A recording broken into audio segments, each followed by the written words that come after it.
Hello, I'm Severin Suzuki speaking for ECHO, the Environmental Children's Organization. We're a group of 12 and 13-year-olds trying to make a difference. Vanessa Suddy, Morgan Geisler, Michelle Quigg, and me. We've raised all the money to come here ourselves, to come 5,000 miles to tell you adults you must change your ways. Coming up here today, I have no hidden agenda. I am fighting for my future. Losing my future is not like losing an election or a few points on the stock market. I am here to speak for all generations to come. I am here to speak on behalf of the starving children around the world whose cries go unheard. I am here to speak for the countless animals dying across this planet because they have nowhere left to go. I am afraid to go out in the sun now because of the holes in our ozone. I am afraid to breathe the air because I don't know what chemicals are in it. I used to go fishing in Vancouver, my home, with my dad, until just a few years ago we found the fish full of cancers. And now we hear of animals and plants going extinct, every day vanishing forever. In my life, I have dreamt of seeing the great herds of wild animals, jungles and rainforests full of birds and butterflies.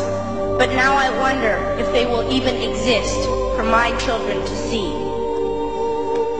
Did you have to worry of these things when you were my age?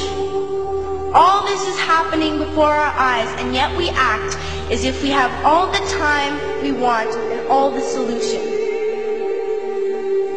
I'm only a child and I don't have all the solutions. But I want you to realize, neither do you. You don't know how to fix the holes in our ozone layer. You don't know how to bring the salmon back up a dead stream. You don't know how to bring back an animal now extinct. And you can't bring back the forest that once grew where there is now a desert. If you don't know how to fix it, please stop breaking it. Here, you may be delegates of your government, business people, organizers, reporters, or politicians, but really, your mothers and fathers, sisters and brothers, aunts and uncles, and all of you are someone's child. I'm only a child, yet I know we are all part of a family, 5 billion strong, in fact 30 million species strong. And borders and governments will never change that. I'm only a child, yet I know we are all in this together and should act as one single world towards one single goal. In my anger, I am not blind, and in my fear, I am not afraid of telling the world how I feel.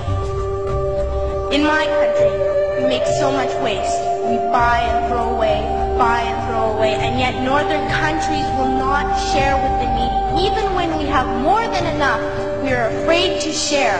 We are afraid to let go of some of our wealth. In Canada, we live the privileged life, with plenty of food, water, and shelter. We have watches, bicycles, computers, and television sets. The list could go on for 2 days. 2 days ago, here in Brazil, we were shocked when we spent time with some children living on the streets. This is what one child told us. I wish I was rich. And if I were, I would give all the street children food, clothes, medicines, shelter, and love and affection. If a child on the streets who has nothing is willing to share, why are we who have everything still so greedy? I can't stop thinking that these are children my own age, that it makes a tremendous difference where you are born. That I could be one of those children living in the favelas in Rio. I could be a child starving in Somalia, or a victim of war in the Middle East, or a beggar in India. I am only a child, yet I know if all the money spent on war was spent on finding environmental answers, ending poverty, and finding treaties, what a wonderful place this earth would be. At school, even in kindergarten, you teach us how to behave in the world. You teach us not to fight with others, to work things out, to respect others, to clean up our mess, not to hurt other creatures, to share, not be greedy.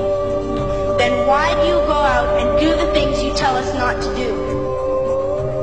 Do not forget why you are attending these conferences, who you're doing this for. We are your own children. You are deciding what kind of a world we are growing up in. Parents should be able to comfort their children by saying, everything's going to be all right. It's not the end of the world, and we're doing the best we can. But I don't think you can say that to us anymore. Are we even on your list of priorities? My dad always says, you are what you do, not what you say. Well, what you do makes me cry at night. You grown-ups say you love us, but I challenge you, please, make your actions reflect your words. Thank you.